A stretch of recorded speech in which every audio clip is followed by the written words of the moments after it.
The committee will come to order. Pursuant to notice, we meet today to mark up 8 measures. Without objection, the chair is authorized to declare a recess of the committee at any point. Pursuant to Committee Rule 4, the chair announces that the chair may postpone further proceedings on approving any measure or matter or adopting an amendment. Without objection, all members may have 5 days to submit statements or extraneous materials on today's business. As members were notified yesterday, we intend to consider today's measures and amendments en bloc. At this time, I recognize myself to speak on today's business. Let me first of all say that I'm pleased to support all of the measures before us today, and I thank our members for their hard work.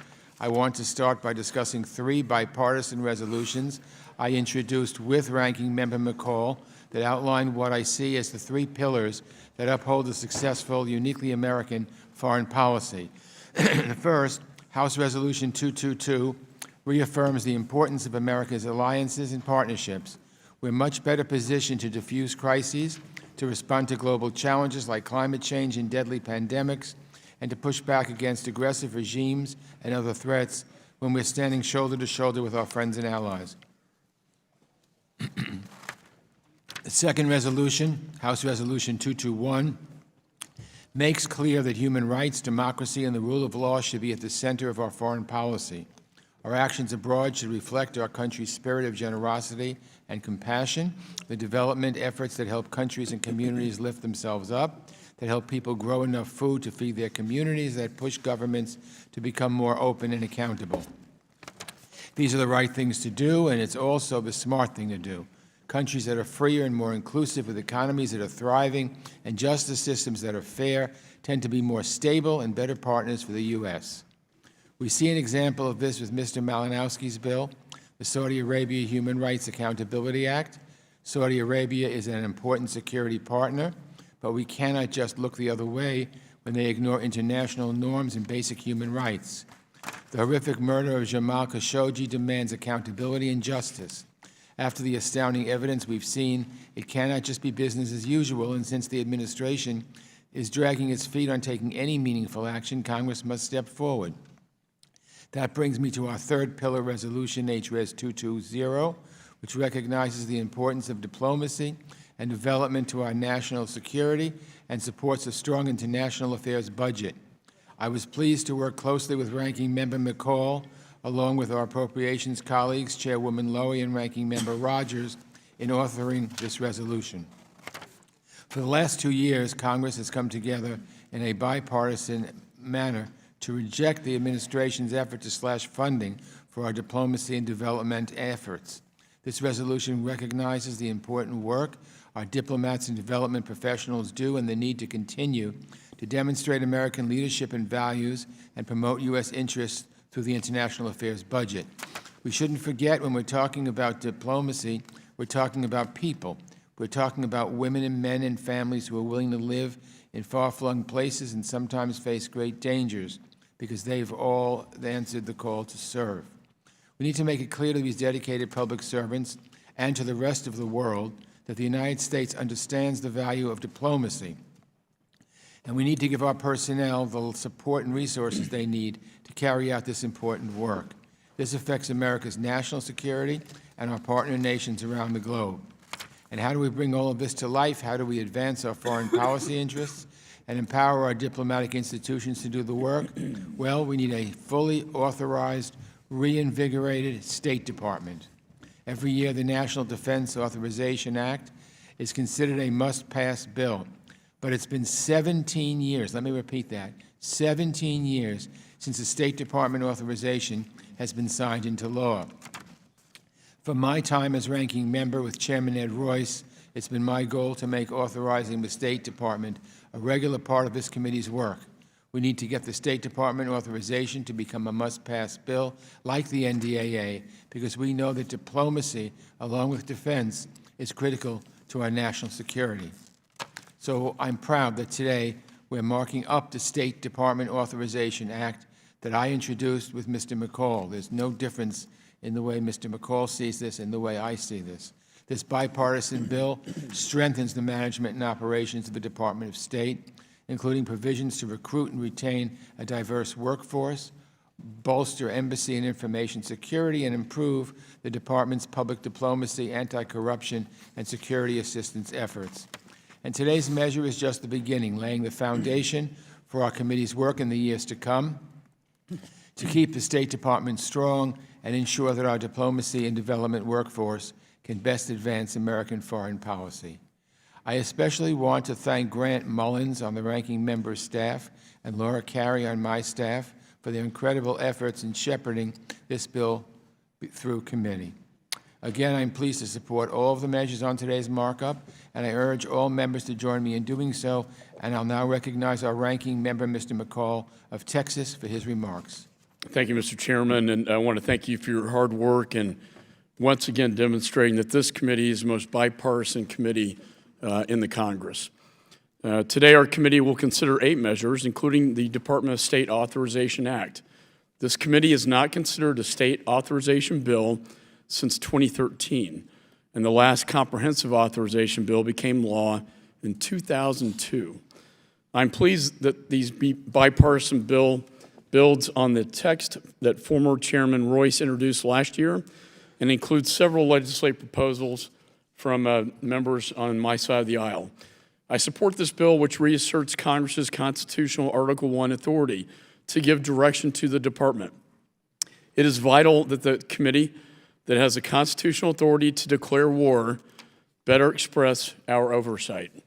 And that is exactly what we are doing here today. Specifically, it provides for cost-saving measures in embassy construction, streamlines and eliminates some special envoys, eliminates outdated and duplicative reports, and authorizes anti-corruption programming, among other necessary provisions. It also ensures the efficiency of various department programs by mandating rigorous success measuring metrics. I'd also like to thank Mr. Kinzinger for introducing the Protecting Europe's Energy Security Act. Vladimir Putin is not our friend. He's an enemy. And Putin continues to use energy and gas as weapons against Europe. There's no worse example of this tactic than the Nord Stream 2 pipeline, which would allow Russia, if it chooses to do so, to hold Europe hostage. And that is why this bill that we are considering today is so important, because it would employ very targeted sanctions on companies that are currently participating in laying the underwater portion of Nord Stream 2 pipeline.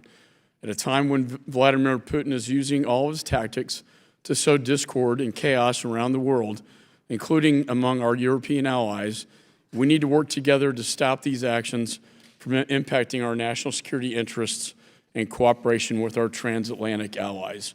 I proudly support this bill, which delivers a blow to Russia's weaponization of energy in Europe and around the world. I also want to thank Mr. Smith for his work on the End Neglected Tropical Diseases Act. I'm proud to be an original co-sponsor of this bill that supports international efforts to treat and eradicate neglected tropical diseases with no additional cost to the taxpayer.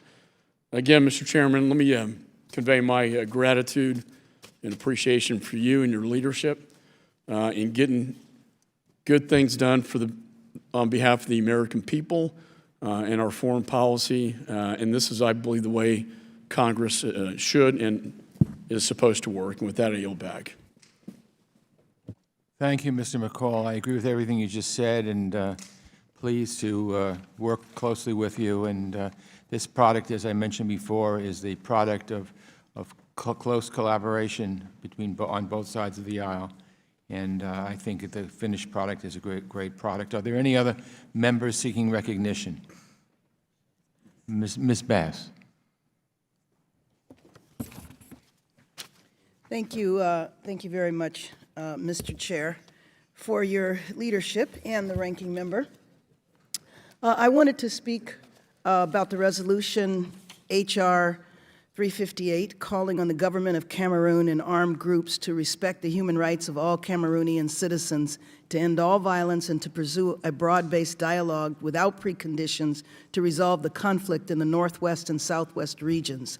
The situation in Cameroon continues to decline, and to be frank, Congress, the international community, and Cameroonian citizens who I receive regularly in our office, either in person or by phone, are concerned about where this country is heading. The tensions in the Anglophone region are not new. People have felt disenfranchised and marginalized since the end of colonialism. But as we heard, the current situation arose in late 2016 after the government was heavy-handed in its response to the Anglophone protest movement, killing protesters, arresting hundreds, and deploying government security forces. On the other side, the Anglophone movement has also transformed. There are elements that are now a separatist movement. Separatists have become more and more militant and have been accused of committing abuses, including killing security forces, attacking and burning down schools, and attacking citizens. People in the Anglophone region feel deeply wounded. Over the course of the last week or so in my office, we have received hundreds of calls from people saying that there is genocide in the Anglophone region. Meanwhile, the government has said that there is no one to negotiate with, and the separatists do not want to come to the table. What this says to me is that there is serious work to be done to bring both sides to the table to end this conflict and to determine whether or not genocide is actually taking place. I do not aim to tell this country what to do. What we here in Congress want to do is to encourage dialogue in order to make sure that Cameroon is not the site of a civil war. The government must recognize that it is facing a real national crisis, and the international community is watching. And activists must realize that peaceful, nonviolent protest is the only way to get people to hear their cause. This resolution, H.Res. 358, calls on the Government of Cameroon and armed groups to respect the human rights of all Cameroonian citizens, to end all violence, and to pursue a broad-based dialogue without preconditions to resolve the conflict in the Northwest and Southwest regions. I encourage my colleagues to support this resolution and to send the message to Cameroon and the world that we remain engaged in the world. I also want to express my support for the legislation H.R. 3460 in Neglected Tropical Disease Act that Representative Smith has worked on for a number of years. I am glad that we are voting on it today in this markup, but I also look forward to the second half of the bill being discussed and marked up in another committee and taking both sides of the bill to passage on the floor. With that, I yield back. Thank you, Ms. Bass. Mr. Smith. Thank you very much, Mr. Chairman. Thank you again, you and Michael McCall, for working in such a bipartisan way. I do want to associate my remarks strongly with Chairwoman Bass on the Cameroonian resolution. It's an excellent resolution. 1 year ago tomorrow, I chaired a hearing joined by my then ranking member, and we've been absolutely seamless in our concern about what's happening in Cameroon. We heard about this growing crisis of the Cameroonian government cracking down on individuals who are Anglophone. It's amazing that there could be such a divide, and yet the loss of life has been horrific. So I want to thank her for her tremendous resolution. I'm very proud to be one of the 41 co-sponsors, but I do thank her for that. Let me also say thank you, Mr. Chairman and Ranking Member, for bringing the Neglected Tropical Diseases Act to the committee. And again, Karen Bass, Gregory Meeks, thank you for your co-sponsorship of this. As I think most members may know, neglected tropical diseases, or NTDs for short, are a group of 17 parasitic and bacterial diseases which blind, disable, disfigure, and sometimes kill victims. They open up people to opportunistic diseases as well, and usually malaffects the world's poorest people, trapping the most marginalized communities in cycles of poverty. These diseases can keep children from attending school and their parents from working, and causes excessive bleeding by mothers during birth, resulting in low birth weight babies. NTDs also constitute a significant hurdle to achieving economic growth. When large numbers of people are malaffected, it leads to real negative impacts to the ability to go to school, and those children, as they matriculate into adulthood, find it very hard to get jobs going forward. We know what's happening even in our own country with West Nile virus, dengue fever, and more recently with Zika. The most common NTDs can be controlled and eliminated, and I won't go into too much detail, but there are three worms, roundworm, whipworm, and hookworm that alone constitute about 1.5 million people, 1.5 billion people around the world who carry in their intestines worms. And these are mostly children, malaffected again by this horrible, horrible list of diseases. There's also a number of other diseases. I won't go into all the details, but every one of them hurts people so severely, particularly in Africa and in Latin America. And to give you an example, the cost of treating just one hookworm is 4 cents. 4 cents. I mean, talk about being able to eliminate misery for pennies on the dollar, 4 cents to treat it. We also want to work on it systemically. This legislation, a whole government approach with incorporating or integrating water, sanitation, and health, the WASH programs, also seeks to do that. Let me also just commend USAID for the work they've done in getting contributions from the pharmaceutical companies, now almost to the point of $19 billion in value. GlaxoSmithKline and J&J and Merck have been great partners in trying to mitigate this misery throughout the world. And as my good friend and colleague Karen Bass said a moment ago, there is another aspect to this bill which would establish centers of excellence. That has been held up by the Energy and Commerce Committee for 6 years. We are at least moving this part of the bill separately to try to get this further promoted by this Congress. We spend about $102 million. Barack Obama looked to cut it down to $80 million. This current president, President Trump, also would cut it. Every time the appropriators, and we've weighed in on with them strongly, have gotten back to the $100 million plus figure for NTDs. I frankly think it should be higher, but again, this strategy bill, I think, will move us in that direction. I thank my friends and yield back. Thank you, Mr. Smith. Mr. Sherman.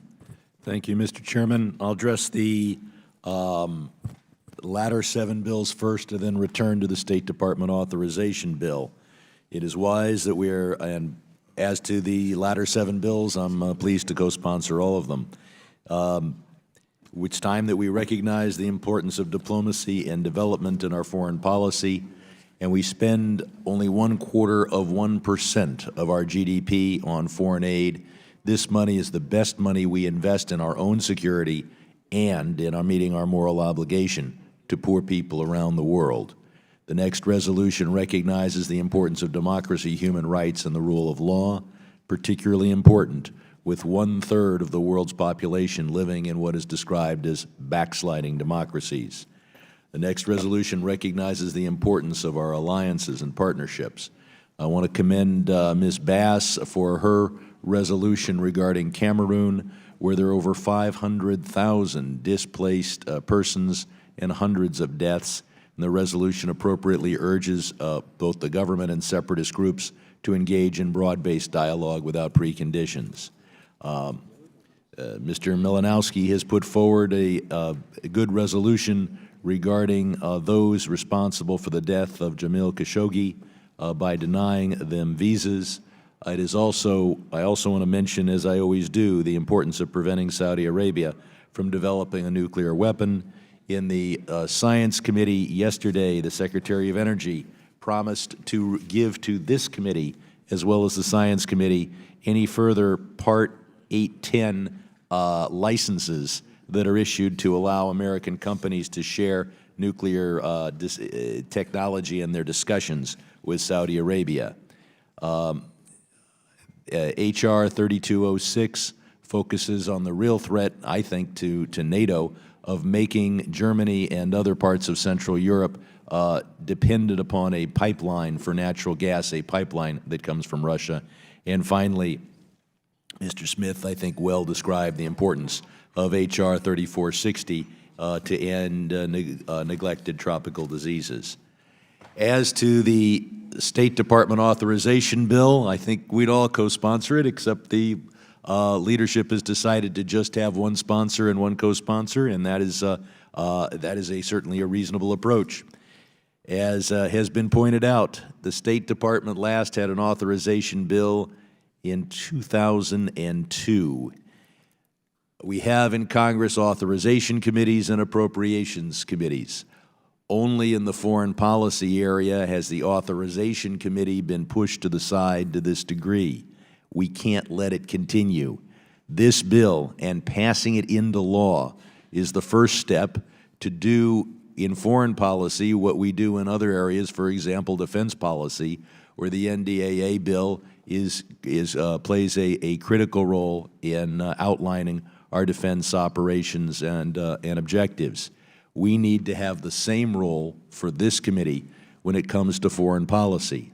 Not only do we need to annually pass into law a State Department authorization bill, and I commend the chairman and the ranking member for getting us this far, and I think probably getting us all the way there, is we need to have an authorizing bill for our foreign assistance. It was in 1961 that Congress passed the Foreign Assistance Act. Since the 1980s, Congress has not passed a full-scale authorization bill, nor a full rewrite of the 61 Act. We've dealt with particular crises, such as the AIDS crisis, but if our foreign aid dollars are going to be spent effectively, and if our foreign policy is going to reflect the values of 2019 and 2020 rather than the values in 1961, we need to have an authorization bill in the foreign assistance area as well. So I look forward to joining with the chairman and the ranking member in what I think will have to be a long-term process of making sure that our operations in foreign policy are influenced by this committee, just as every other authorizing committee authorizes the programs under its jurisdiction. I yield back. Thank you, Mr. Sherman. Mr. Kinzinger. Well, thank you, Mr. Chairman, and I'll mercifully keep this under 5 minutes. Over the years, we've watched Vladimir Putin weaponize natural gas across the region. Through intimidation and coercion, Russia has tried to use energy dependence as a means to hold our European allies hostage, and this is something we all know. The completion of the Nord Stream 2 and Turk Stream pipelines would further endanger millions of Europeans, destabilizing the continent. I introduced H.R. 3206, the Protecting Europe's Energy Security Act, with Representatives Heck and Pence to prevent this from happening. My legislation would impose targeted sanctions on pipelaying vessels to stop the construction of Nord Stream 2 and the Turk Stream projects. By targeting the pipelaying ships, we would stop the work in its tracks but not allow for unintended consequences against the economies of our allies in Europe. The United States must stand with our NATO and EU allies to protect our shared values and security by pushing back against Putin's power grab. Luckily, many European nations realize the danger that these pipelines would pose to their security. Allies like Poland, Denmark, Ukraine, and the UK have all expressed opposition to Russia's dominance of the European energy market. And on a side note, I'll just mention that our energy explosion has been very beneficial, as we've seen our natural gas, our LNG exports, only be limited by the lack of infrastructure to export them. However, Germany, a cornerstone of our transatlantic alliance, is using the Nord Stream 2 project to gain a competitive advantage over their EU partners. Actions like these undoubtedly strain European cohesion. To ensure American and European interests are protected, I also offered a clarifying amendment to ensure that nothing in this bill would affect pipelines that originate outside of the territory of Russia. In March, I introduced H.R. 1616, the European Energy Security and Diversification Act, with Chairman Keating, to incentivize European nations to develop their own domestic energy sources. This committee unanimously passed that legislation, and it received overwhelming bipartisan support on the floor.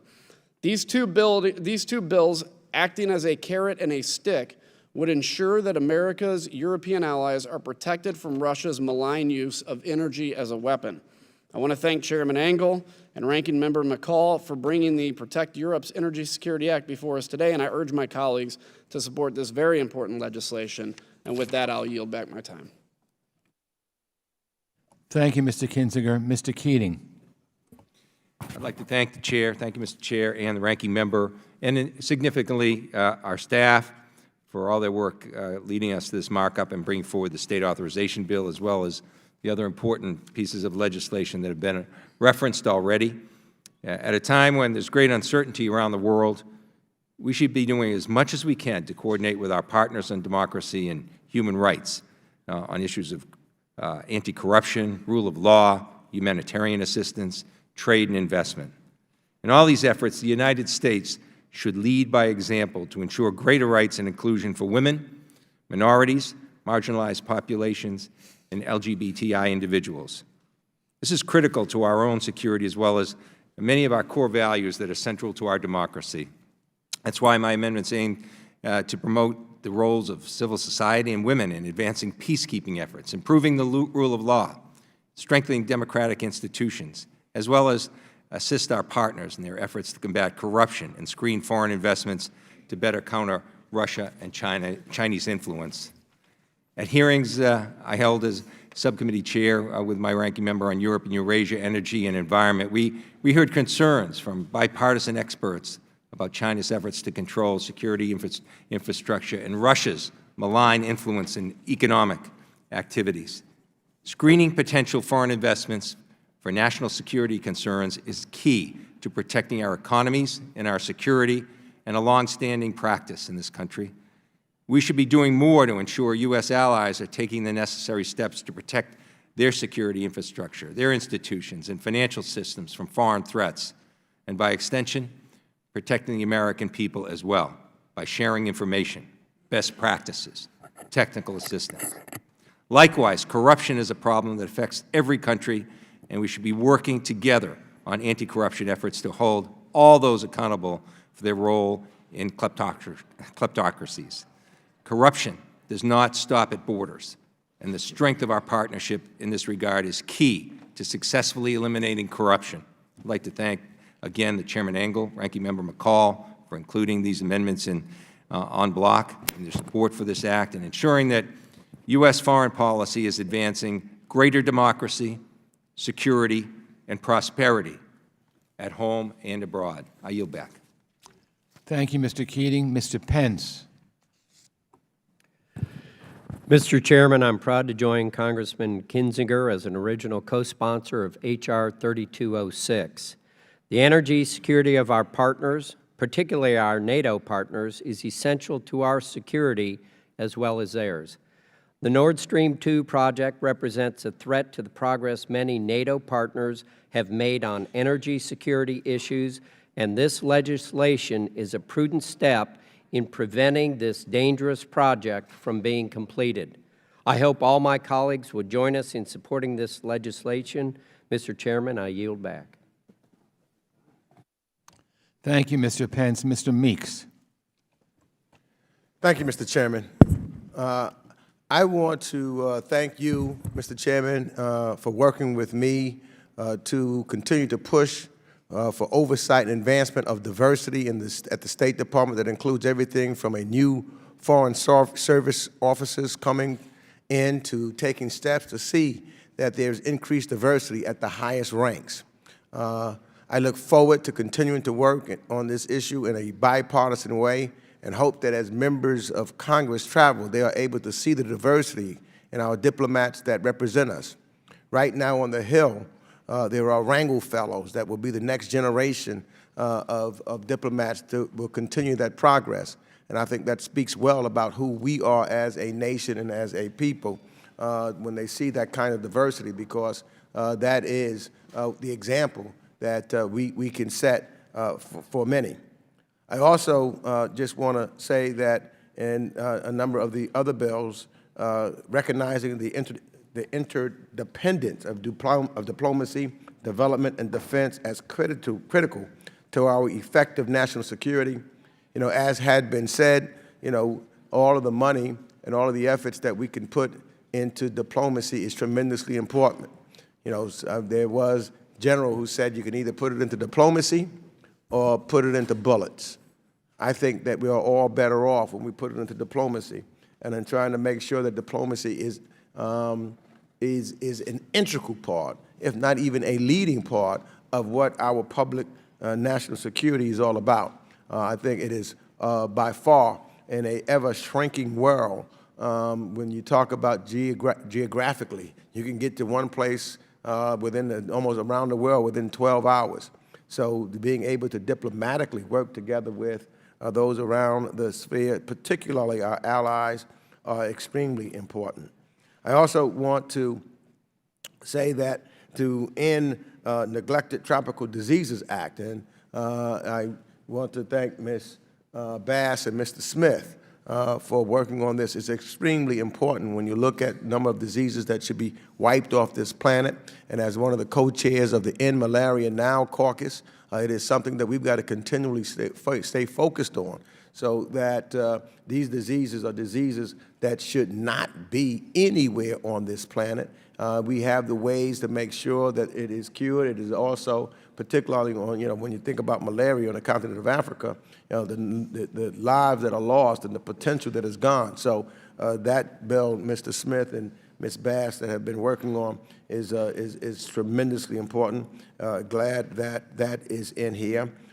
Saudi Arabia Human Rights and Accountability Act. We do have to hold individuals accountable in other countries for their actions. We cannot turn our back in any circumstances against anyone when there are huge violations of human rights.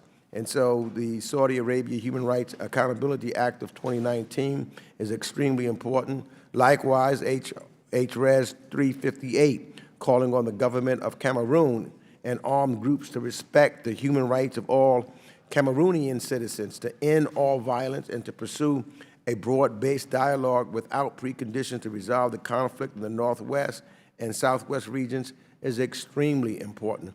And I think that it is something, again, that we can continue to work on a continuous basis, and we need to make sure that governments that are in this kind of struggle, we need to speak out and loud and letting them know that we're calling on the human rights of all citizens, and definitely there in Cameroon.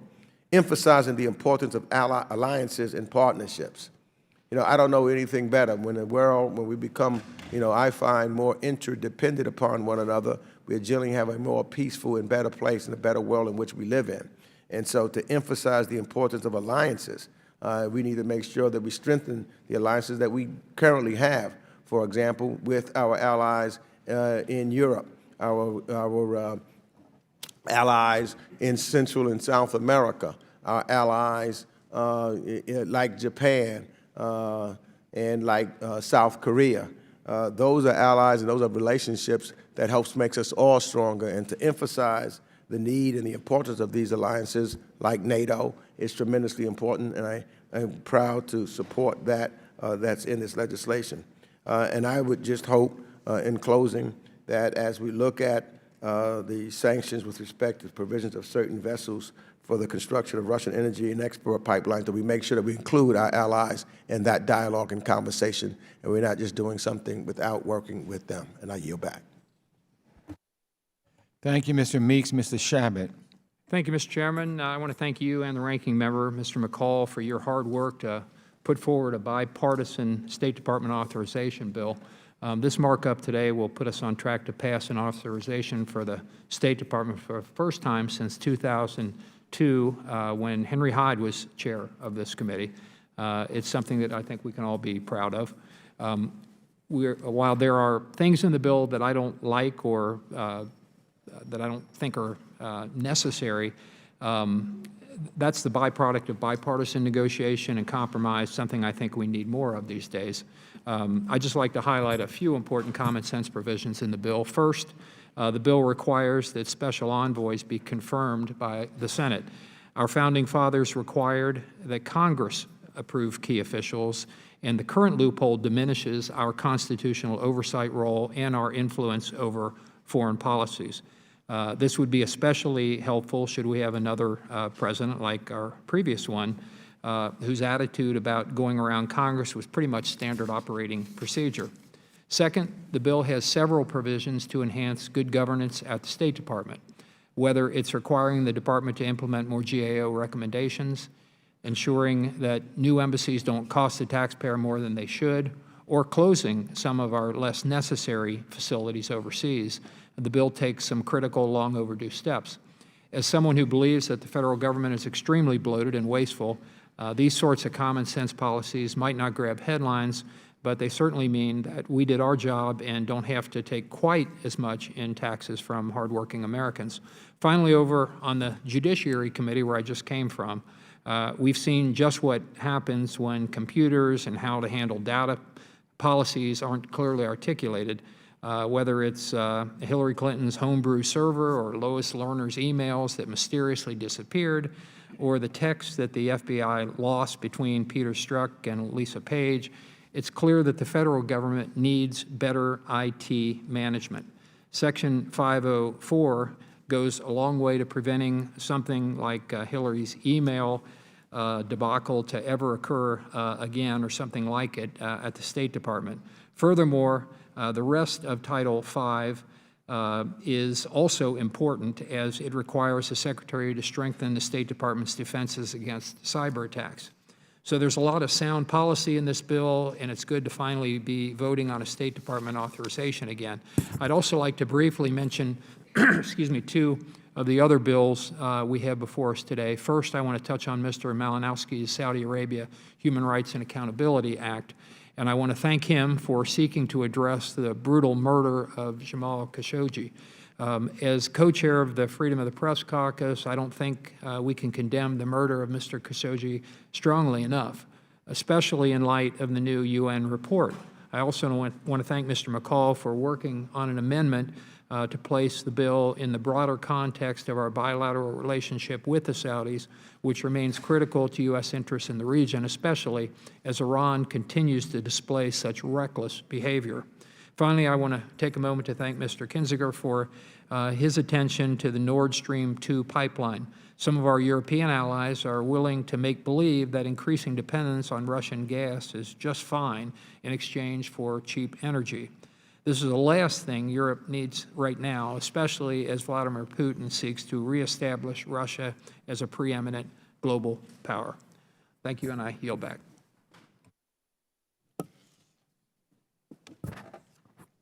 Thank you, Mr. Chabot. Mrs. Cicilline. Thank you, Chairman Engel and Ranking Member McCall, for holding this markup today and once again doing it in a bipartisan fashion. As we weigh in as a committee on issues of the utmost importance to the foreign policy priorities of the United States, and I too would like to acknowledge the staff of the committee for their hard work. The bills we have before us today signals this committee's continued commitment to the principles of diplomacy, development, democracy, human rights, and the rule of law, as well as reaffirming the importance of our international alliances and partnerships. Of this, we must be clear. It's also beneficial for this committee to reaffirm our commitment to these principles, but I wish it weren't so necessary as this moment when it seems like the current administration has ventured quite far from our founding principles. As the President and Secretary of State spend time courting dictators like Kim Jong-un and Mohammed bin Salman and praise right-wing leaders like Viktor Orban, there is currently no clarity about the United States' position on human rights, democracy, and universal values. So I thank the Chairman and Ranking Member for giving us this opportunity to be clear. The United States Congress supports building alliances, we support diplomacy, we support human rights and representative government and women's rights and LGBTI rights and the rights of religious minorities and other vulnerable communities around the globe. And when a government and a leader is responsible for the brazen murder of an American resident, a journalist, we won't back down because it became inconvenient. I'm proud to support Mr. Malinowski's bill, the Saudi Arabia Human Rights and Accountability Act of 2019, as a co-sponsor, and hope that the administration will begin to take real steps to address the horrific murder of Jamal Khashoggi at the hands of the Saudi government, as well as other very well-documented human rights abuses. And underscoring the necessity of passing this bill are the foundings of the UN Special Rapporteur who investigated the Khashoggi killing, and in the report, it concludes, Mr. Khashoggi's killing constituted an extrajudicial killing for which the state of the Kingdom of Saudi Arabia is responsible. His attempted kidnapping would also constitute a violation under international human rights law. They go on to say the Special Rapporteur has determined that there is credible evidence warranting further investigation of high-level Saudi officials' individual liability, including the Crown Princes. And so the timing of this couldn't be more appropriate.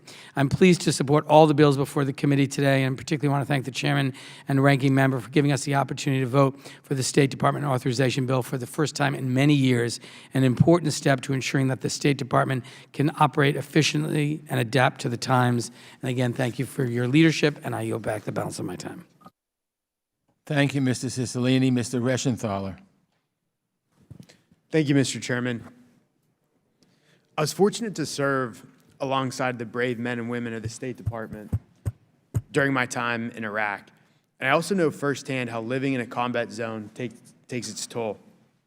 During my time in Baghdad, I made daily trips into the red zone to prosecute terrorists in the Iraqi court system. And I know that rest and recuperation, or R&R, are essential to functioning at a high operation tempo. Currently, the State Department is limited in its authority to grant administrative leave to personnel serving in combat zones or high-threat, high-risk posts. This is especially problematic for locations where travel is difficult, unpredictable, and full of delays. These logistical challenges require employees to use personal leave or leave without pay for the time spent on official travel to and from R&R destinations. The status quo is not only unfair to these employees, but unsafe if it prevents them from getting proper R&R. So this is why I'm offering an amendment to the State Department Authorization Act, which would create a category of leave for R&R breaks like those at the Department of Defense for combat zones, high-risk and high-threat posts. In addition, I'd like to thank the committee for including my legislation in the Diplomatic Personnel Modernization Act in this bill. It will require a 5-year staffing plan for the Department of State to ensure organization and efficiency within the agency to help them carry out the great work they're doing around the world. So thank you, Mr. Chairman, and I yield back the balance of my time. Thank you, Mr. Regenthal. And Mr. Bera. Thank you, Chairman Engel and Ranking Member McCall, for your important work on this legislation. I also, in addition, want to thank the staff, folks like Laura Carey, who works for Chairman Engel, for really getting this done. In my capacity as Chairman of Oversight and Investigations Subcommittee, we've already begun to dive into many of these important issues and recognize as we look at personnel issues, et cetera, our job is to conduct oversight and provide guidance, but at the same time not micromanage state or oversaturate them with important reporting requirements. Thus, as we go into the rest of this Congress, we plan to dive further into these core questions related to authorities the Department has been requesting of us for years. I also want to thank the Chairman and Ranking Member for including my amendment to the State Department Authorization Bill. This amendment is simple. It requires the State Department to report on changes it makes to the Foreign Affairs Manual. The Foreign Affairs Manual essentially is the State Department's own internal regulatory document. These regulations dictate how our diplomats conduct their work. It touches on many of the areas that the bill seeks to address, like staffing. Essentially, the Foreign Affairs Manual, for instance, lays out the process for creating positions at our overseas missions abroad. But the Foreign Affairs Manual also regulates consular and immigration services that the State Department provides. So these changes directly impact not only our diplomats abroad, but also Americans and their families here at home. Thus, it's critically important that Congress know how the State Department is changing this important document. I again thank both Chairman Engel and Ranking Member McCall for including this amendment in block and for your important work on this legislation. And with that, I yield back. Thank you, Mr. Bera. Mr. Guest.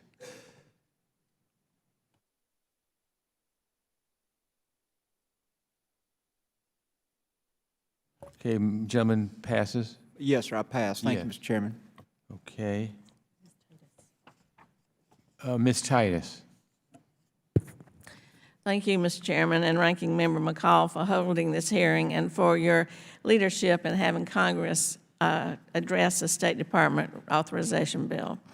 I support this legislation to strengthen operations at the State Department, increase its ability to recruit and retain a diverse workforce, and provide authority for important offices doing critical work, like the Office of Global Women's Issues and the Office of International Disability Rights.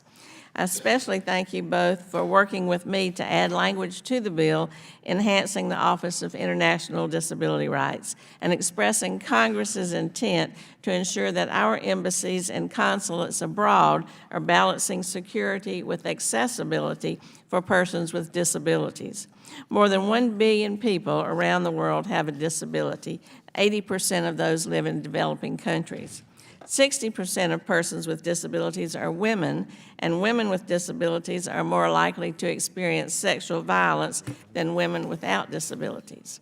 There are more than 90 million children with disabilities worldwide, and children with disabilities are more likely to be malnourished than children without. Disability rights cut across all sectors, including democracy, human rights, labor, global health, education, and disaster relief. The International Disability Rights Team, which under this bill would permissibly be authorized as an official office, provides guidance on making democracy and human rights activities more inclusive, encourages foreign governments to combat discrimination, promotes disability-inclusive practices and training of State Department staff, and ensures emergency planning and humanitarian aid are accessible to persons with disabilities. The team also has been fundamental in gathering and producing information for the State Department's annual human rights and human trafficking reports. Elevation of this team to an established office will enhance its capacity to be influential within the department and to serve as a resource for other departments and agencies that engage in international work. I also want to thank Mr. Malinowski for his leadership on the Saudi Arabia Human Rights and Accountability Act, and our chair and ranking member for allowing the committee to hold Saudi Arabia accountable for its human rights abuses. From the murder of the journalist to arbitrary arrest, censorship, ongoing detention and abuse of women's rights activists, the death penalty for consensual same-sex relationships, strikes against Yemen that target hospitals, a school bus, and killings, killing thousands of children and civilians. We just cannot ignore such actions. I'm deeply appalled by the ongoing imprisonment of women's rights activists, some of whom have been held in solitary confinement for months and subjected to abuse, including electric shock, flogging, and sexual assault. Women who are speaking up for equal rights and access to something as simple as the right to drive are challenging the male guardianship system and thus have been arrested and subjected to torture and sexual harassment. It's imperative that we send a signal not only to the President of the United States, but also to Saudi Arabia, that while the Trump administration is willing to look away in the interest of Saudi Arabia and some personal relationships, we in Congress view their actions as deeply damaging. So I thank you for this time and for bringing these bills forward. Now I yield back. Thank you, Ms. Titus. Ms. Wild. Thank you, Mr. Chairman and Ranking Member McCall. I want to speak in support of two pieces of legislation we are considering today. H.R. 2037, the Saudi Arabia Human Rights and Accountability Act of 2019, and House Resolution 222, emphasizing the importance of alliances and partnerships. Regarding the first, the killing of Jamal Khashoggi was above all a human tragedy. All of us here today can vividly remember the experience of watching and hearing his fiancée testify before this committee last month. Her heartbreak and incomprehension at the cruelty of the act committed were palpable. All of us could see a part of ourselves in her story. But, Mr. Chairman, Jamal Khashoggi's assassination was more than an individual incident, as tragic as it was for those most directly involved. This assassination was also an affront to the values, interests, and norms that underpin the international system that the United States helped build in the aftermath of World War II. That international system led to greater peace and prosperity than the world had ever known. Partnerships and international institutions, as imperfect as they are, emerged as mechanisms for resolving conflicts rather than brute force. By assassinating a journalist who was also a permanent resident of the United States in the embassy of a foreign country, Turkey, a NATO member and ally, the Saudi government took actions that directly undermined our nation's principles and interests. They set an unacceptable precedent for other countries around the world, and so far, they have seen very few costs from the United States. This bill, H.R. 2037, is about ensuring that there is accountability for those actions. That means consequences. a report from the Director of National Intelligence on those involved in the events and the efforts to impede the resulting investigation, sanctions on those aforementioned individuals, and a full report on Saudi Arabia's human rights record to be presented to Congress. I urge my colleagues on both sides of the aisle to pass H.R. 2037 out of committee with a resounding bipartisan vote. We must come together to send a powerful signal to Saudi Arabia that our nation will stand up for core values and interests with regard to all countries, adversaries and allies alike. I'd also like to speak about House Resolution 222. In December of 1947, in the wake of the devastation of World War II, President Harry Truman delivered a special message to Congress on the importance of supporting our European allies in the task of rebuilding their nations. President Truman wrote, "We must decide whether or not we will complete the job of helping the free nations of Europe to recover from the devastation of the war. Our decision will determine in large part the future of the people of that continent. It will also determine in large part whether the free nations of the world can look forward with hope to a peaceful and prosperous future as independent states, or whether they must live in poverty and in fear of selfish totalitarian aggression." End quote. As a result of the leadership demonstrated by President Truman and members of Congress, our nation came to the aid of our allies during their time of greatest need. We built a norms-based international system designed to ensure lasting peace, an order anchored in alliances, partnerships, and international institutions. But today, alarmingly, far too many of our country's closest allies aren't certain that they can count on us. In some cases, they aren't sure whether we are still a country that keeps our word and honors our obligations. We must remember that we cannot effectively advance our country's interests if we do not stand with our allies. And we must remember that our democratic values, our commitment to human rights, and our respect for international norms aren't burdensome obstacles to doing business around the world. They're the very cornerstones that underpin our country's success. House Resolution 222, emphasizing the importance of alliances and partnerships, reaffirms our commitment to the international system that our country helped build. It reassures our allies that this commitment is bipartisan and that we understand those alliances and partnerships. And it calls on the President to make clear that America will never waver in staying true to our allies and the interests and values that bind us together. I am proud to support H.R. 222, and I urge my colleagues on both sides of the aisle to do the same. Thank you, Mr. Chairman. I yield back.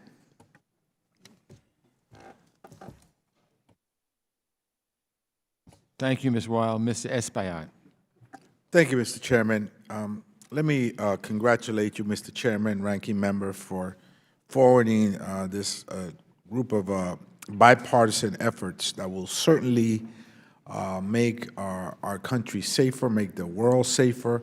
It will further our standing in the international community across the planet, and it will address very specific issues that I think are relevant and important, not only to our nation, but to the entire world.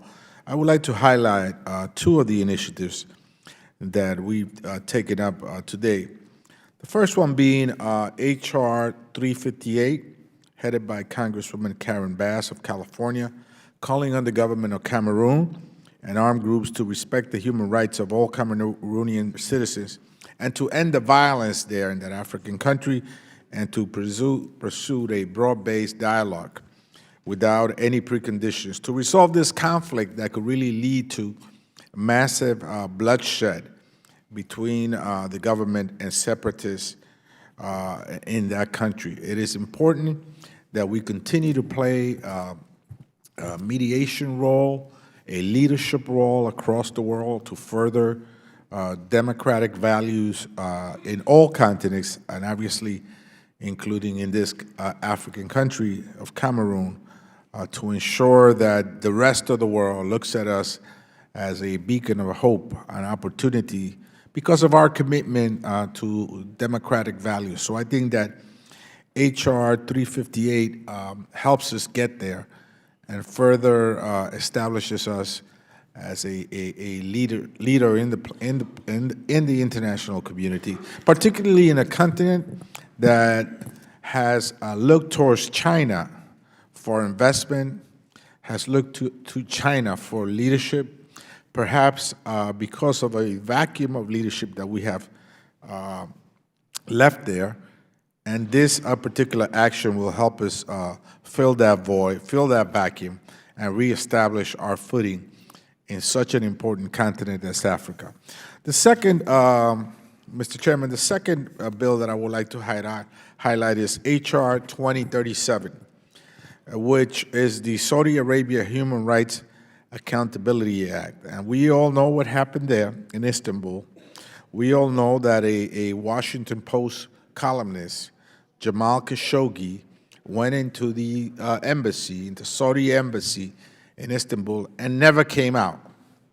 And so this is troubling that a nation like Saudi Arabia will engage in this kind of action, and that an MBS, its leader, may have play a pivotal role in the disappearance of Khashoggi. Now, we must take into consideration, Mr. Chairman, that this is the country that the current administration wants to sell arms to. The same country that was engaged in the disappearance of a journalist is a country that this administration wants to have a close working relationship with. I think this is tragic. I think that we must continue to try to find out what happened to Jamal Khashoggi. The media and journalists across the world must have the ability to communicate what they see and hear to citizens across the world. This is an important part of democracy, the ability to have access to information and data. It's an important component and pillar of democracy. And of course, the death of Khashoggi sent a chilling effect to journalists across the world that if you differ with government, you may wind up dead. And so how could we deal with a country like Saudi Arabia? How could we deal with MBS if they're engaging in this over-the-top, heavy-handed and criminal conduct? So I congratulate Mr. Malinowski for this piece of legislation, and I urge all of my colleagues to vote for this entire package, which I think will further strengthen our role and our place in the international community. I'll yield back, Mr. Chairman. Thank you, Mr. Espaillat. Mr. Phillips. Thank you, Mr. Chairman, for both holding this markup, and to you and Ranking Member McCall for once again working together to reach bipartisan agreement on a bill that is so vital to our national security. As has been stated already, a full State Department authorization bill has not passed Congress since 2002, and it is surely time that we do so. As Jim Collins, the author of Good to Great, has said, quote, "Leaders of organizations that go from good to great start not with the where, but with the who. They start by getting the right people on the bus, the wrong people off the bus, and the right people in the right seats." Title III, and specifically Section 313 of this bill, focuses on the right stuff, the who. Section 313 requires the Secretary to develop a comprehensive 5-year strategic staffing plan for the Department that is aligned with the objectives of the national security strategy, including data on current and projected workforce needs. With the help of Representative Spanberger, her wonderful staff, and the expert committee staff on both sides of the aisle, we were able to come up with an amendment that improves upon the language in Section 313. Our amendment ensures that States' report directly addresses the shortages outlined in a GAO report, which State concurred to, entitled Integrated Action Plan Could Enhance Efforts to Reduce Persistent Overseas Foreign Service Vacancies. It also requires the Secretary to issue a report that describes the root causes of foreign service and civil service shortages, their efforts on national security, and proposals to remedy them. Shortages of foreign service officers and specialists overseas is having a profound impact on our national security. For example, at an embassy in Africa recently, when asked what was the biggest detriment to competing with the Chinese, the answer given by the country team was the presence of unfilled FSO positions in the embassy. Mr. Chairman, not only is it time for this committee to reassert its jurisdiction in matters of national security, it is also time for the State Department to reassert its jurisdiction. This bill, Title III, and our amendment helped to do just that. Thank you, Mr. Chair, and I yield back. Thank you, Mr. Phillips. Ms. Omar. Thank you, Chairman. I want to thank you and Ranking Member Mr. McCall for bringing these important bills for markup today. I would like to say a few words on some of the bills within this package. First, I absolutely agree that diplomacy and development are critical national security tools. For millions of people around the world, their first and sometimes only interaction with the United States is with the military. We project so far too many people that our only interest in their countries and their well-being is that they are a security problem that we need to be solved. When we are fighting the plague of violent extremism, we simply cannot drone the problem to death. We must take a smarter approach that focuses on root causes and brings people to the negotiating table. This is also why the resolution on the importance of democracy, human rights, and the rule of law is so important. Of course, there is a moral argument for putting those things front and center in our foreign policy. And I do sincerely believe we must reflect our values when we engage around the world. But it's not only a moral argument, it's also a pragmatic one. Addressing root causes, empowering communities, insisting that our partners respect human rights, these are proven tools in the fight against extremism and terrorism. When we talk about human rights, democracy, and the rule of law, we must apply those to friends as well as to adversaries. They must be sincerely held principles and not just political weapons to use when it's convenient for us.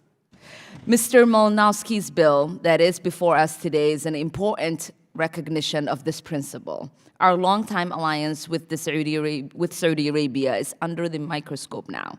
That is long past due. The truth is there is no credibility to our attacks on Iran's human rights record if we don't hold Saudi Arabia, the United Arab Emirates, and Bahrain to that same standard. This brings me to the third framing resolution on the importance of alliances. We've seen the disaster of taking drastic actions without the support of our allies in this administration's reckless unilateral approach in Venezuela and in Iran. We are stronger and safer when we work with countries toward common goal and when we play our part in international institutions. But as it is in the case of Saudi Arabia now, our alliances and partnerships should not be written in stone. We should not blindly support regimes that turn into dictatorship or also abuse human rights, just because we have been allies with them for a long time. This brings me to HR Resolution 358, the resolution on Cameroon. I'm proud original sponsor of this resolution, and I want to thank my colleague, Ms. Bass, and Mr. Smith for introducing it. Cameroon is a perfect example of a country where a serious and pressing security problem has caused us to approach our policies there with too much emphasis on defense and not enough on diplomacy and development. I applaud the decision to restrict security aid, but for too long, we looked the other way on the atrocities being committed in the English-speaking region because of our partnership in the fight against Boko Haram. Again, this is immoral, but it's also counterproductive. This solution is important in step in the right direction. Finally, all of these principles are the reason my amendment to the State Authority Bill before us today. The Office of Global Criminal Justice at the State Department does crucial work. The United States has been a leader on international criminal justice since Nuremberg. The emergence of international justice framework to confront atrocity crimes is one of the most important innovations of the 20th century. The Office of the Global Criminal Justice upholds this proud American tradition of supporting the principle that nobody, no president, no dictator, no king, is above the law.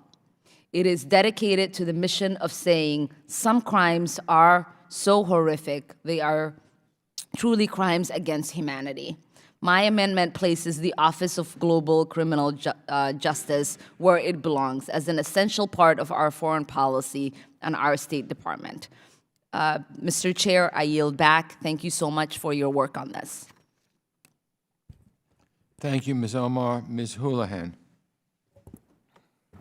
Thank you, Mr. Chairman, for the markup, and to you and the ranking member for this amazing bipartisan lift today.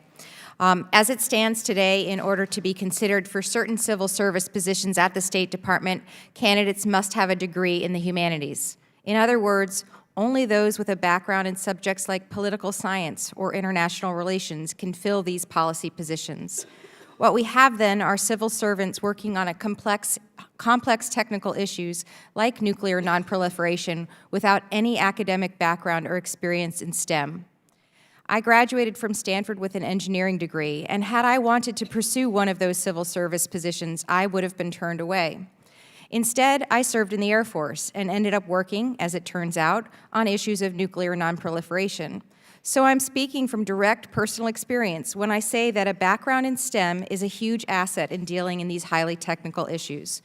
To prevent bright people from finding jobs at our State Department, to prevent people with expertise on these specific issues that they would be addressing, is counterintuitive. Why would we not want the best people for the job with the most relevant backgrounds?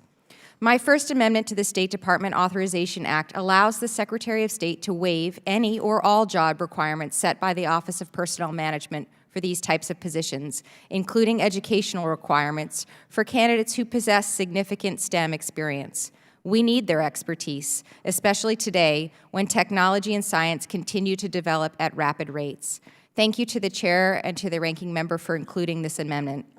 The second issue I'd like to elevate today before this committee is paid family leave. While I believe Congress must work towards affording all federal employees paid family leave, this committee must first overcome the hurdle of ensuring that all State Department employees are afforded equal flexibility with respect to leave policy. Currently, each bureau within the department is allowed to set its own guidelines regarding how paid leave may be utilized. Some bureaus allow their employees to use sick days, like for the birth of or adoption of a child, while others do not. For many parents, this means asking their colleagues to donate leave time so that they can take time off to welcome a child to their family without suffering the loss of pay. The department has no standardized policy to provide family leave for its employees, and this is wrong, plain and simple. By requiring the Secretary of State to implement a standard parental leave policy and to submit a report to Congress, my second amendment will allow us to assess the impacts of standardized policy and work towards what is right by these dedicated public servants. I and other people deal best in data, and so here is some. The United States exists as the sole and only remaining industrial country with no national family leave policy. 1 in 6 Americans spend an average of 20 hours a week every week taking care of a sick or elderly family member. 25% of new mothers return to work in just 10 days after childbirth. 10 days. As a mother myself, I can promise you that that's not enough. It's time that we take action and that we join the rest of the industrialized world in advocating for workers and their families. And this amendment, my amendment, is a critical first step in addressing an issue that we have neglected for far too long. We in the federal government have the opportunity to lead by example, and this amendment demonstrates our commitment to the men and women at our State Department and to their families. I again thank the Chair and our Ranking Member for including these important amendments in their legislation, and I thank you once again for the chance to speak. I yield back the balance of my time. Thank you, Ms. Houlihan. Mr. Liu. Thank you. I'd like to commend you, Mr. Chair, as well as Ranking Member McCall for your leadership in shepherdizing forward this bill, the Department of State Authorization Act of 2019. I speak now in support of my amendment, which seeks to improve the Department's cybersecurity posture. The language is taken from bipartisan legislation that I introduced with my colleague Ted Yoho of Florida. It was called the Hack Your State Department Act. That legislation was marked up by this committee and subsequently passed by the full House on a bipartisan basis. Over the years, the State Department has faced mounting cybersecurity threats from both criminal enterprises and state-sponsored hackers. In 2014, for instance, the department was infiltrated by Russian hackers and had to temporarily shut down its email system. Last year, the State Department suffered another breach of its email system, exposing the personal information of a number of its employees. As an agency with a critical national security role, we must do more to protect its cybersecurity. As a recovering computer science major, I recognize that there are proven tools at our disposal to improve cybersecurity that the department has yet to adopt. My amendment will bring that very tool to the State Department after it was proven so successful both in the private sector and at the Pentagon. This amendment will do two things. The first is to establish what is called a vulnerability disclosure process, which sets clear rules of the road so that when people outside the department discover vulnerabilities on department systems, they can report it in a safe, secure, and legal manner. The second step is to actually pay vetted white hat hackers to find vulnerabilities. The Department of Defense proved the success of the bug bounty program in 2016.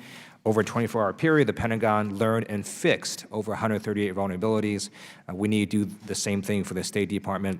And again, I thank Chairman Engel and Ranking Member McCall for their support of this amendment, and I yield back. Thank you, Mr. Liu. Mr. Malinkowski. Thank you, Mr. Chairman. I very strongly support the entire package. Very happy to see that we're moving ahead with the authorization bill. And want to say a few words in particular about my bill, the Saudi Arabia Human Rights and Accountability Act. I'm very grateful to you for bringing this forward. I am particularly grateful to Ranking Member McCall for working with us.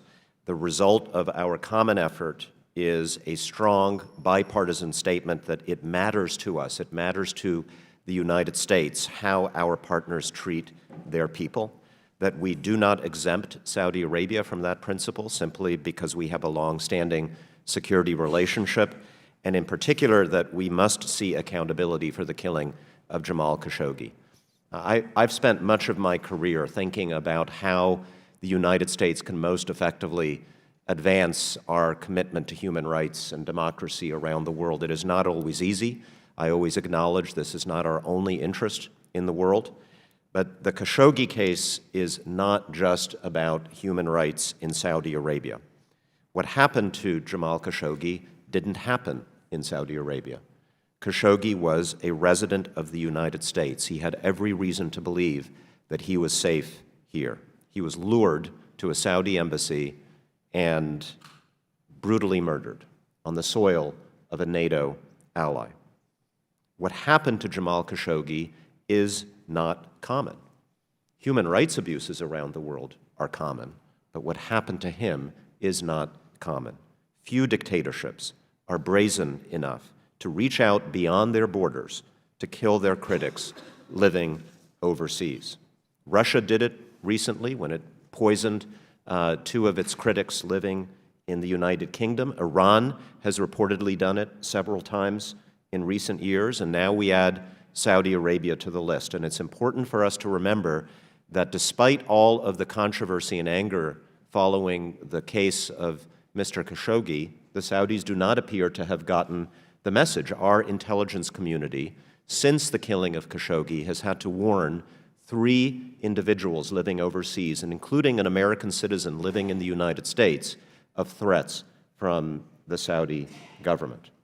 So we cannot allow this to become the norm in international relations. We have to remember there are thousands of Jamal Khashoggis living in the United States today, in every part of our country. They come to us from China, from Russia, from Cuba, from Iran, from dictatorships around the world, and here they speak out, they write about what goes on in their countries. They should feel safe. So what this amendment does is it requires the State Department to do what it has said is the administration's policy, and that is to hold accountable everybody who is responsible for this brutal crime. It requires the Director of National Intelligence to name the perpetrators, and it imposes visa sanctions on those individuals. It says to the Saudi government that they can have a close and enduring relationship with the United States, but they cannot take advantage of that relationship to get away with murder. And it says something else to the world that's very important right now, particularly given the standoff that we are engaged in with Iran. that our concerns about human rights abuses in that country, our concerns about other violations of international law by the regime in Iran, are not about the United States blindly taking sides with our Gulf allies. They are about America standing up for principles that we apply equally to everybody. Thank you, and I yield back my time. Thank you, Mr. Malinowski. Mr. Trome. Thank you, Mr. Chairman and Ranking Member McCall. Today's markup includes a number of really important bipartisan bills that help exert congressional priorities for proper management at the State Department. It also allows us to reinforce fundamental principles in our diplomacy, like respect for human rights, adherence to the rule of law, and the need for cooperation with our allies. I particularly like to highlight Mr. Malinowski's bill, the Saudi Human Rights and Accountability Act. Next week will mark 9 months since the brutal murder of Jamal Khashoggi at the hand of Saudi agents inside the Saudi consulate in Istanbul. Our own intelligence community assesses with high confidence that the Crown Prince Mohammed bin Salman ordered the assassination. Yet President Trump has refused to submit to Congress a determination of responsibility of that killing, a report mandated under the Global Magnitsky Act. Clearly, Congress must take further action to get answers. I'm proud to co-sponsor Mr. Malinowski's bill because it requires the DNI to produce a report with the information we have been seeking from the Trump administration. It's unacceptable that this information has been withheld from us. This is not a partisan issue. We all agree that the cold-blooded murder of Mr. Khashoggi was wrong, and those involved should be held accountable. It's worth noting the United Nations, in its own independent report on the matter, recommended the U.S. undertake a criminal investigation until the execution of Mr. Khashoggi. The UN also encourages the U.S. government to publicly release all information related to the murder. We have to be vigilant in demanding responses to these unanswered questions. Under this bill, any current or former Saudi officials, as well as Saudi political figures responsible for ordering, directing, otherwise supporting the murder, would be named and hit with travel sanctions. We absolutely should not allow these individuals free entry or access to the United States. Further, the bill requires a much-needed report on Saudi Arabia's human rights record. Sadly, the killing of Mr. Khashoggi is not the only egregious human rights violation attributable to our security partner. Saudi Arabia is also currently detaining a number of women's rights advocates without conviction of any crime for their roles in opposing the male guardianship system and in speaking out against the ban on women driving, even though it came to an end over a year ago. It's important for the U.S. government to report accurately and honestly on these developments as we have serious, frank conversations with Saudi Arabia about the responsibilities they bear to uphold human rights and dignity. For these reasons, I'm glad to see the Saudi Arabia Human Rights Accountability Act move forward in the Foreign Affairs Committee today. And I encourage all our colleagues to join. I want to thank Mr. McCall. And Mr. Chairman, I yield back the balance of my time. Thank you, Mr. Trone. Mr. Connolly. I thank the Chair. Let me first of all thank the Chair and the Ranking Member for helping return us to regular order in the State Department authorization legislation and for really performing a legislative miracle, which is a relatively uncontestable, non-controversial reauthorization. I remember, and I believe Mr. McCall and Mr. Engel do as well, a two-day marathon when Ms. Ilyana Ross-Leighton was chair, and we started like at 9 or 10 in the morning and went until 1 or 2 in the morning, 2 days in a row, with incredible amounts of amendments and discussion and debate in an exercise that kind of went nowhere. But nonetheless, we did it. And this is in sharp contrast to that, and I think it really is a testament to the leadership on both sides, you, Mr. Engel, and you, Mr. McCall, and I mean it sincerely. I was a staffer in the Senate Foreign Relations Committee, and I know I used to be in charge of the Foreign Aid Authorization Bill. In fact, we wrote the last Foreign Aid Bill to become law in 1986. And it's not an easy task. It looks easy, but it's not. So thank you both for your leadership. I also want to thank you both for including in the final product my amendment on legislation that enhances the State Department's diversity and inclusion efforts. The National Security Diversity and Workforce Inclusion Act, H.R. 2979, is sort of the genesis of that amendment, and it promotes diversity in federal national security offices. The authorization bill before us today requires regular reporting on demographic data related to State Department's workforce and diversity efforts, and encourages state to expand its recruitment and retention programs to facilitate a diverse workforce. The amendment adds 2 more key sections from that legislation regarding leadership engagement and professional development. The amendment directs the Secretary of State to implement performance and advancement requirements, recognizing the efforts of senior leaders to foster an inclusive environment.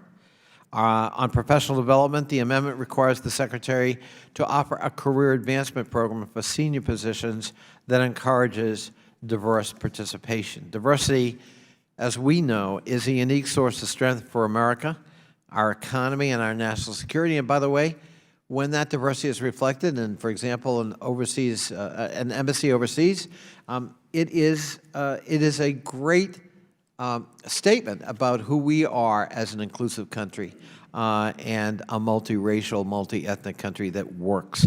We must ensure our federal workforce reflects that face of America, that pluralistic America. And I am delighted that the bill includes that amendment. And with that, I yield back. Thank you, Mr. Connolly. Ms. Spanberger. I'd like to thank Chairman Engel and Ranking Member McCall for their leadership in introducing the Department of State Authorization Act. As a former national security officer who has served overseas, I can attest to the vital work of the State Department and its workforce. Our diplomatic corps, our civil service officers, and the contractors and local staff who support them ensure that U.S. interests and values are upheld around the world. They ensure we pursue diplomatic solutions and prevent conflicts before they start.